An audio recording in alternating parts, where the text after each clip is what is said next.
look at the impact of an increase in G on output and net exports in our open economy goods market model with the assumption that we started off with the balance trade.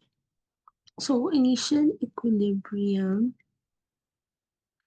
let's say take it to be A with y is equal to, we'll just show this in the diagram also, and nx is equal to 0. Now, a couple of things we know in the goods market model, in a closed economy, we learned goods market equilibrium occurs at the intersection of the 45-degree line in a demand schedule. So this is point A.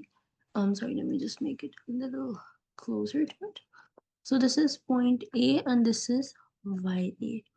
Right, and here the assumption is that in equilibrium, because obviously assuming assuming trade was initially balanced. Because of this assumption, I'm assuming in the initial equilibrium net exports is 0. Otherwise, in a goods market equilibrium in general, you can have net exports positive, negative, or 0, but we're just following this assumption, right? So this is also point A in the figure, right?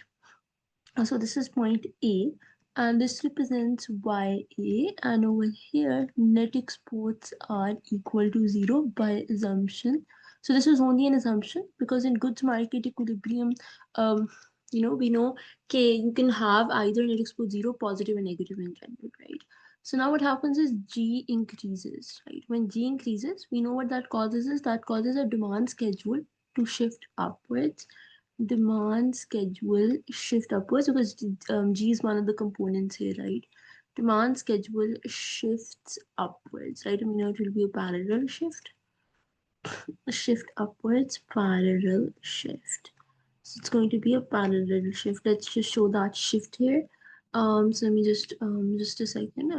So this is going to be this, right? So this is the new demand schedule, right? And now we know that this is Z is equal to C plus I plus G prime plus NX, right? So this has shifted up.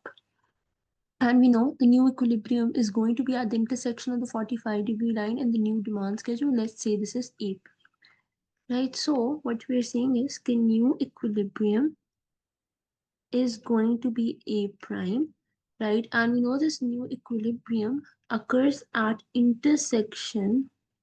So this is occurring at the intersection of the new demand schedule and 45-degree line and 45-degree line. So now what we will notice over here is, let me just take a line.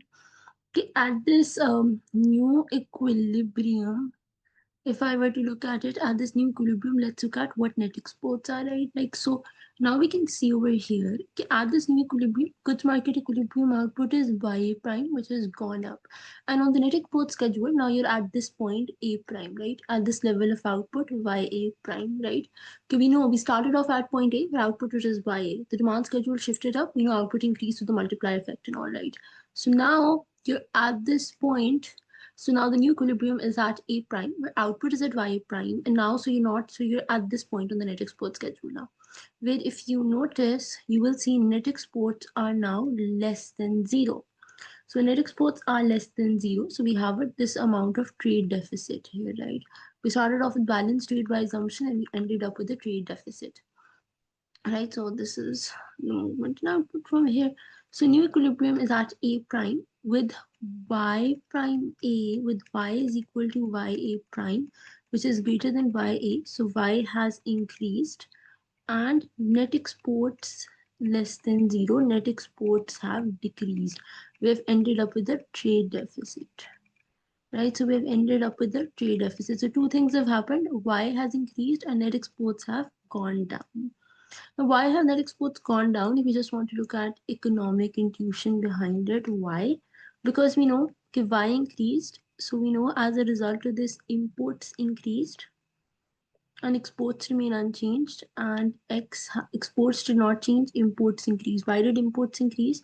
Because we need to recall imports are a function of Y and epsilon, and they're positive function of Y. So when epsilon is real exchange rate, right? So when domestic output increases, imports go up, right? And this obviously causes net exports, which is X minus imports by the real exchange rate.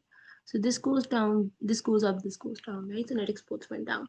So this is the effects of an increase in G in the open economy goods market model. The first panel is the same that we had in a closed economy, but now we have a net export schedule in the lower panel as well, where we see that assuming that you started off with balanced trade, you will end up with a trade deficit.